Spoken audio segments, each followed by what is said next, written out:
Subscribe to our YouTube channel and press the bell icon to get the latest updates.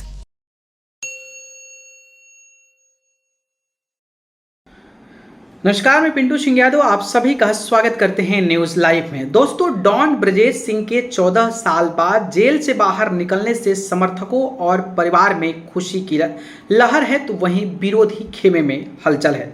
खासकर मुख्तार अंसारी और विकेडी gang बेहद सतर्क हो चला है। कहा तो ये भी जा रहा है कि बांदा जेल में बंद मुख्तार अंसारी की गुरुवार की रात भी करवट बदलते ही कटी है।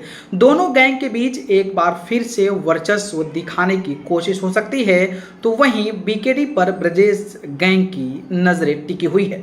मुख्तार अंसारी के बाद ब्रजेश सिंह के जाने दुश्मन के तौर पर उभरा बीकेडी भी पुलिस और एजेंसियों के रडार से बाहर है। उस पर 1 लाख रुपए का इनाम है। इंद्रदेव सिंह उर्फ बीकेडी धौरहारा गांव में ब्रजेश सिंह का पड़ोसी और पटीदार है। विकेडी उन्हीं हरिहर सिंह का बेटा है, जिस पर ब्रजेश सिंह के पिता रविंदर सिंह की हत्या का आरोप लगा था। हरिहर सिंह को भी उनके घर में घुसकर हत्या की गई थी। आरोप ब्रजेश सिंह पर लगा था। ब्रजेश पर हत्या का यह पहला मामला दर्ज किया गया था। इसके अलावा विकेडी के भाई और तब के दबंग 5 इनामिया का भी नाम ब्रजेश सिंह के पिता की हत्या में आया था। सारनाथ पुलिस ने एनकाउंटर में पांचू को मार दिया था। पुलिस का तब माना था कि पांचू के मारे जाने के बाद ब्रजेश सिंह के पिता की हत्या का बदला पूरा हो गया है, अब कोई गैंगवार नहीं होगी, लेकिन ऐसा नहीं हुआ।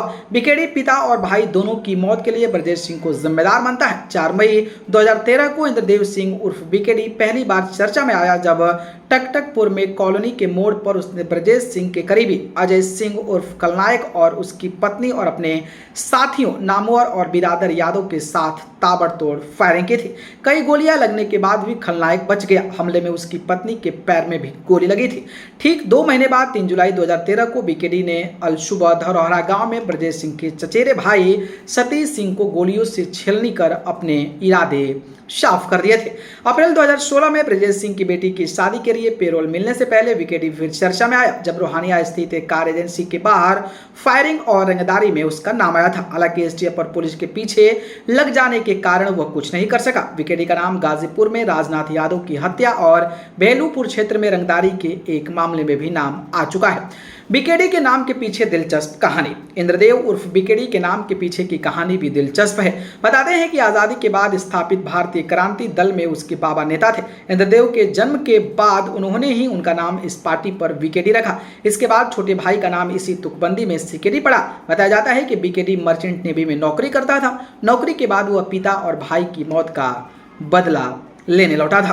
खैर, आपको क्या लगता है? क्या लगता है कि ब्रजेश सिंह के बाहर निकलने के बाद एक बार फिर से जो लड़ाई है, जो वर्चस्व की लड़ाई है, वो देखने को मिलेगी? आप अपनी प्रतिक्रिया हमें कमेंट बॉक्स में बताइए। धन्यवाद।